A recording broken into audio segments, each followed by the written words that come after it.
Either way, I'm going to pull that 8 1/4 out of the Liberty, which is an 02, and it comes with drum brakes on it.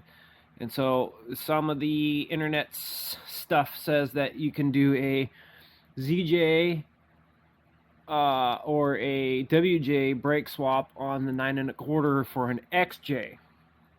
So the XJ axle and the KJ axle are basically the same from what I've been able to tell, except the Liberty axles are an inch longer on each side, so it's a little bit wider, which I'm okay with.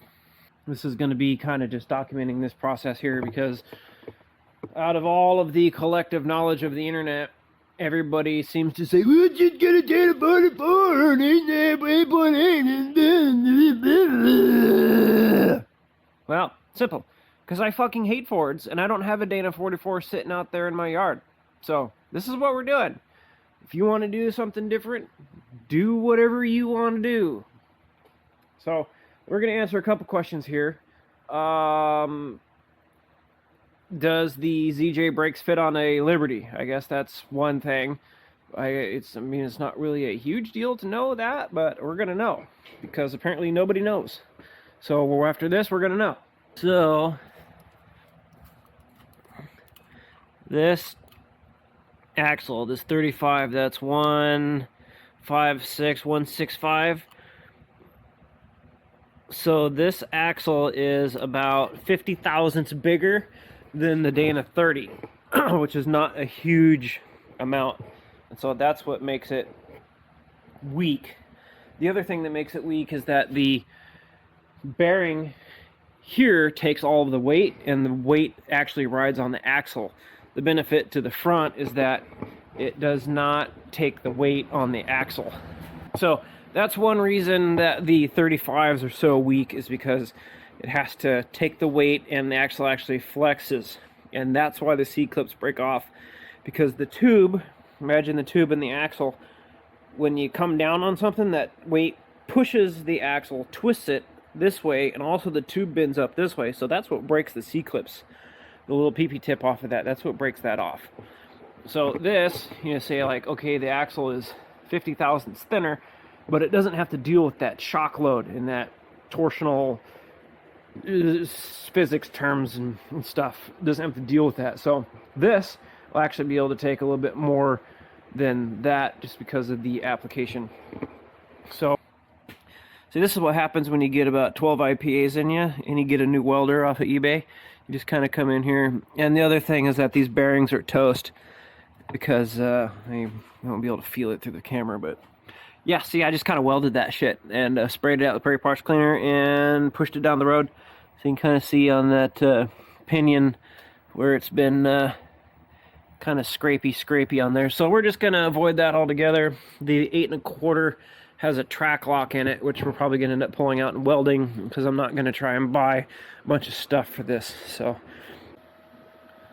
all right, 'tis the next day. Building lower links. Had to stop here because I was having some difficulties with my gas. Getting a little chilly there. So, still waiting on FedEx. And so I kind of got this thing just sat in here where I think it needs to be, just kind of measuring some gaps and figuring it out. I think it's going to be good like this. So what I'm going to do is building the lower links just so I can get a spot to start with. And then I'm going to, well, I got to cut this off first, and then I'm going to put the lower links in and take the tires off, just so I can kind of calculate everything else and figure out this pinning angle. I want it to be pointed up. Now, this is not going to go on the street. This is not a street vehicle. This is going to be a dedicated wheeler, so I'm not really concerned about the pinion angle. I'm going to put more fluid in there than it needs, so it shouldn't be a problem. I'm not really too concerned about that. But I wanted to get the wheels back, increase the wheelbase, because remember from the previous videos, that tire was basically like this. So I'm giving it another 2 inches back, and then the front was about 2 inches. So we're spreading the wheelbase out about 4 inches. That should allow this to come up, and I might have to trim this back a little bit, but I want this tire to stuff up in there and stop about here. I don't want it to go all the way up in there. So that's progress.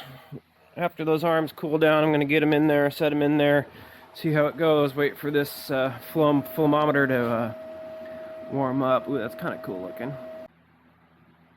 So, fun fact, the Barnes ballistic joints do not exactly fit into the Clayton holes. It's just so tight in there it actually touches. So I was trying to get the arm in there a minute ago, and it wouldn't go because it actually, I have my light on me. You can see here, I can't see. Anyway, you just gotta trust me. That ballistic joint hits on this part of the pocket. So I'm gonna have to grind down all 4 of these upper mounts, I think, to make this work. It's not a huge deal, but it's just kind of stupid. But I guess that's the problem when you take parts from 5 different cars and put them all together. Okay, so made a little bit of progress here. I got the lower links in. Probably should have done some measuring, you know, in the proper fashion like we do around here. We just kind of shoot from the hip and, you know, see where we come out at. But what I should have done was measure the placement between the links on the old axle as compared to this, because this one's much more forward. So when I cut my links, it's too long. I mean, it's not too long. It just pushes the asshole back. So drive shaft is still fine. I'd like it to be a little bit longer, but not really so concerned about that. I'm just kind of getting some estimations here, but I got to get my truss in here. Got to kind of modify my idea of how I was going to do that, because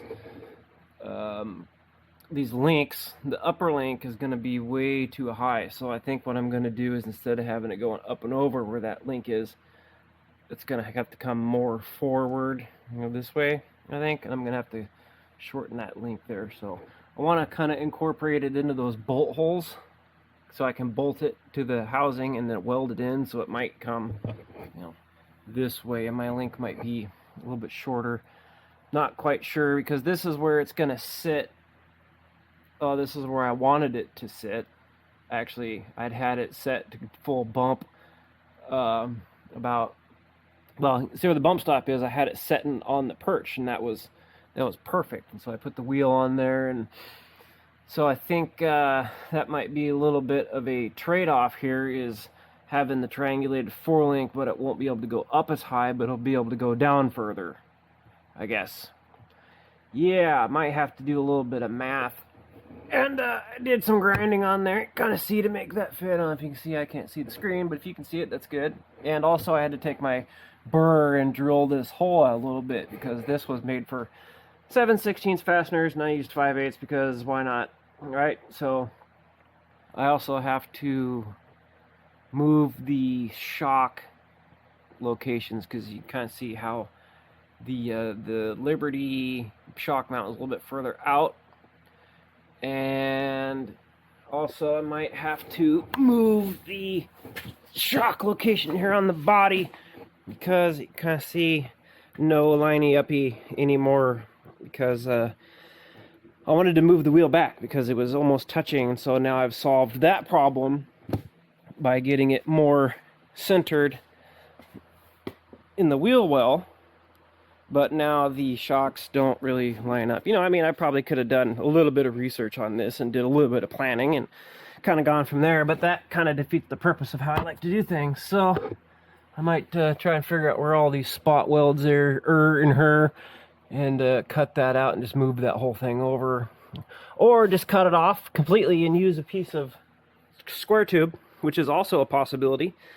So, yeah, another thing is that this a little bit far this way, so this spring wants to be, you know, I can't put the spring on it because my sawhorse is a little used, so I might just have to cut these spring perches off completely and start over, which is maybe what I might have to do. And also this has to be moved anyway, so yeah, I'm gonna get the link set up. See, I got that nice angle. That's kind of the angle I wanted. And yeah, so I might just get the links done and then kind of go from there. But we're making progress. Much more better than not making progress.